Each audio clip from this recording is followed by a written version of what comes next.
এ ভাই কত সুন্দর বোমগুলো আনছে, বন্ধুগুলো অনেক সুন্দর, আর আমার বন্ধুরা দেখে অনেক খুশি হবে। আরে প্রজাপতি উঠতেছে, প্রজাপতিগুলো আমি ধরবো।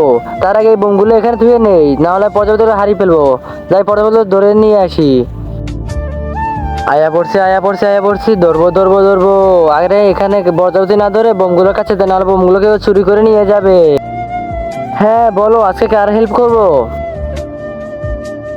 আরে আমার বোমগুলো কে নিয়ে গেছে? কে নিছো তাতে দিয়ে যাও, নাহলে আমি ওগুলো করব যেগুলো আমার বাপে করেছিল। ওই বাচ্চা ওখানে চিল্লাইতেছে, মানে ওর বাচ্চার বোমগুলো চুরি হয়ে গেছে। হ্যাঁ আমিও দেখেছিলাম ওই বাচ্চা বোম নিয়ে আসছে, কিন্তু বোমগুলো কে নিয়েছে আমি বলতে পারি না, তুমি বলে দাও। দেখো আমার বোমগুলো যে নিয়েছো তাতে দিয়ে যাও, নাহলে আমি ওইগুলো করবো যেগুলো আমার বাপে করেছিল। আল্লাহর ছবির জন্য সবাই তো লাইক সাবস্ক্রাইব করে। দেখি আজকে মা বাবাকে কয়জন ভালোবাসে। যদি মাকে ভালোবাসে থাকো ভিডিওতে লাইক দিয়ে চ্যানেল সাবস্ক্রাইব করে দাও। আর যদি দুজনকে ভালোবাসে থাকো কমেন্টে আই লাভ বাবা মা লিখে যাও। লাইক সাবস্ক্রাইব না করলে আমি বুঝবো তুমি তোমার বাবা মাকে ভালোবাসো না। আচ্ছা তুমি ওই ছেলের কাছে যাও, আর ওই ছেলের বোমের কত টাকা, ওই টাকাগুলো তুমি ওই ছেলেকে দিয়ে আসো।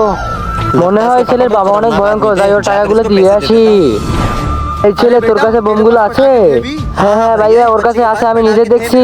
আচ্ছা এই ছেলে, আমি দেখে তুই কোনো চিন্তা করিস না, আমার থেকে কিছু টাকা নে আর তুই যে আবার নতুন করে কিনে আন, ঠিক আছে ভাইয়া?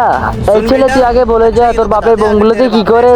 ঠিক এই হিন্দুদের পূজার সময় আমার বাবার একটা রাম ছাগল চুরি হয়ে যায়, তো বাবা এগুলো মনে রাখার জন্য বোম কিনে ফুটায়। তো গাইস ভিডিও যদি ভালো লেগে থাকে তাহলে ভিডিও লাইক দিয়ে চ্যানেলটা সাবস্ক্রাইব করে দিয়ে যাবেন।